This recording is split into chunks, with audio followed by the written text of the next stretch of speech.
G'day there, Ray Corcoran here. In this week's video, I want to give my blunt advice to people who are looking to buy their first home in 2022 or 2023. Everybody's basically arguing online and complaining about how hard it is to get into the market these days. And while I agree it is a lot harder to get into the market now than it would have been maybe for your parents 20 plus years ago, I also personally feel like you definitely still can get in the market. And I feel like a lot of people are maybe giving up unnecessarily and maybe not giving themselves enough credit. I firmly believe that it's definitely possible to get in the market if that's what you want to do. And in this video, I want to talk about, how I mentally approach it. I live in Sydney and I've recently bought my family home, but I didn't start that way. I bought my first home in a regional area in Victoria, in Bendigo. And then built a small portfolio. So we've got 3 regional properties now, and then our fourth property is our home. And I kind of feel like there's a lot of sentiment online that people are just throwing their hands up in the air and giving up. And I personally don't think that giving up or even just whinging about it I think it's wasted energy. And I'd rather talk about how to proactively move forward rather than, blame overseas investors, blame the government, blame wage to median house prices. There's all this stuff that are totally valid factors, but at the end of the day, you have to do something about it. So I want to talk about some of my thoughts around that. So the first tip is to consider regional property. I couldn't afford in Sydney when I first was looking at buying a house, so I started to look regional. One of my clients at the time recommended that I speak to a buyer's agent who kind of specialized in regional property that was, a good balance of capital growth and cash flow. And it ended up being a fantastic decision. I'm really, really happy that I went with them. And while I did have to pay an extra 10 or so thousand for them, it was, it's an investment. It was something that I ended up getting back in terms of capital growth many times over. So that's something to keep in mind. Although you definitely don't have to pay for one if you can't afford one at the time or it's a bit of a stretch. So I bought this property for the first property for $407,000. I put down a 20% deposit, ended up being about all in for about $110,000.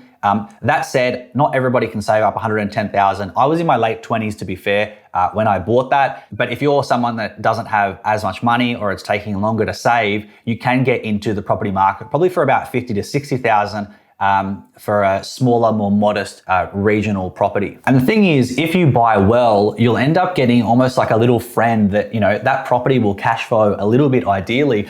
And that will be, you'll have your existing money, but then you'll have a little bit of extra cash flow coming in on top. And now it's not just connected to how much effort you can do, you also have investments that are helping you out. So number 2 is ignore the narrative with the media, on social media, and potentially with your family and friends as well. A lot of people kind of have this loser mentality, and they're all saying, oh, it's so hard now, it's so hard, which it might be, but where's that going to get you? If you're going to be always saying, oh, our generation, we've just got it so tough. Yeah, probably, government should probably help. And, all these other macro factors might be affecting it. However, ultimately, at the end of the day, what else are you going to do? You need to have a proactive plan forward and just deal with it, Every generation is going to have different things that are challenges to them. So for you to just throw your hands up in the air and say, I can't get in the market. Well, I personally would encourage you to challenge that and think about, get in where you can. And that's why regional can be a good option.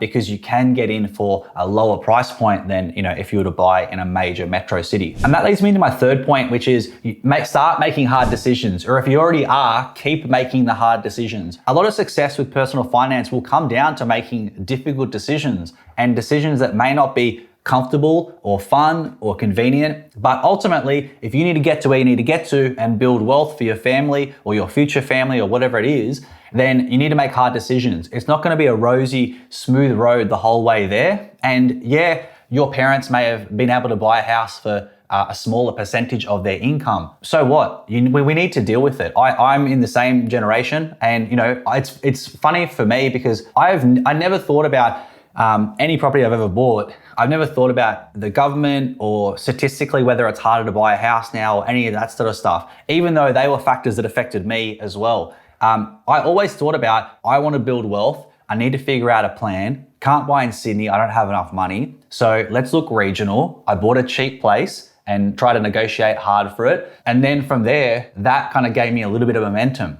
And then it gave me a little bit more confidence, and then I kept building from there. And then once you're in the market and once you start to get momentum, it's a lot easier. It's not gonna be this hard like forever. And you need to be a little bit selfish to get momentum. And I don't mean that in a bad way or anything, but you need to really put your blinkers on and just focus on your goals. If your friends are also struggling to get into the property market, or all these people you work with are struggling, that's also their business. You need to kind of put your blinkers on, focus on your goals and focus on your inputs. Some of your friends either A, may not be working very hard, B, may have their own money issues or their own sort of money beliefs that are not very, that are toxic and not very helpful. So you need to run your own race to an extent. Obviously, we hope they do well, but at the end of the day, you're the one that has to live with all your financial decisions. I'd really, really encourage you to make the hard decisions you need to if you do want to build wealth. And not everybody wants to get rich, but if you are looking to build wealth and live a comfortable, nice life, then I'd really encourage you to start making hard decisions. Examples of making hard decisions include cutting out certain friends. If they're not supportive of your goals, or they're not aligned, or they're people that are probably not going anywhere and you don't really get along with them any other reason, then it's probably a good time to cut them out. Also, looking at your job. Be very critical about what job you're in, what industry you're in, what company that you're in. You might be in the wrong industry, or you might be in an industry that has no potential of making a lot of money, or very, very low potential. You need to be honest with yourself and say, do I want to do this, or do I want to actually build wealth? And it's up to you what you want to do. You may like that job, but for me personally, I'd rather do a job that I don't really care either way about, but I make more money, and then I can reinvest that and then buy my freedom later. The same for your company. You may have an industry where you actually can make all right money, but the company that you're in does not facilitate that. You're not going to make good money with these guys. You may need to move to another company where they actually pay you what you're worth. And this may be actually tied into another hard decision, which is moving city or moving town. A lot of people put off, moving to the area that they could really grow their career. So just, I'm not saying that you have to pick up everything and leave today, but if you know deep down that you could really transform your personal situation by moving to another city, or cutting out a friend, or moving to a different company, or totally changing industries, then you should really consider that, because that could really,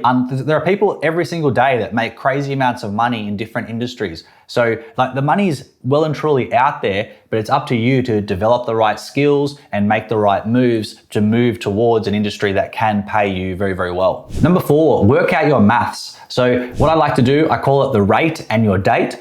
So you want to work out what rate are you saving at now? And then we want to work out, all right, if I need to save hypothetically 60,000 for this property, how many years and months is that going to take me? And then you can kind of get a bit of an idea about, all right, it's going to take me 70 months to get to where I need to get to. And then your next goal is to work out, how do I get there quicker? How do I make more money? How do I reduce my expenses? Potentially, how do I invest? And when you know your rate and your date, it no longer becomes some very vague, abstract concept of, I eventually want to get a house. You know the date you're going to have the money for the house, and you know exactly how fast you're going to get there. And when you know that, it's simply a case of mathematics, and there's no emotion in there anymore. So number 5 is get to work. So obviously we want to know roughly what area we want to invest in, what kind of budget we're going to need for the house, how much money we're going to need to basically pull together. Is it 50, 60 grand? Then we work out how long it's going to take us to get there based on our current pace.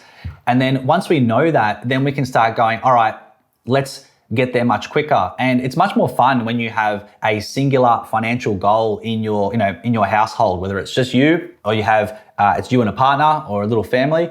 It's a lot of fun to drive every bit of your effort towards one single financial goal. And it's going to feel so good when you get there. And the magic of getting to the goal once is that you start to feel that more is possible. Because when you don't have any money, you can't really picture being a millionaire. I know I couldn't.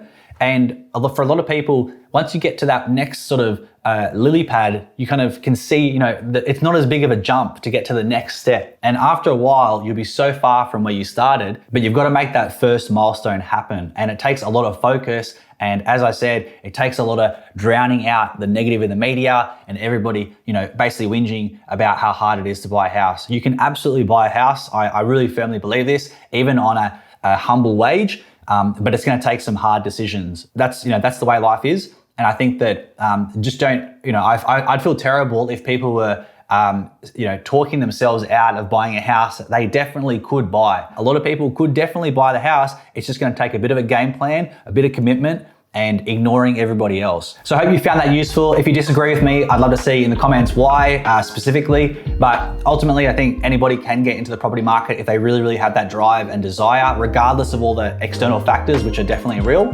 But let me know what you think. Do you have any comments or thoughts? I'd love to hear it below. Cheers.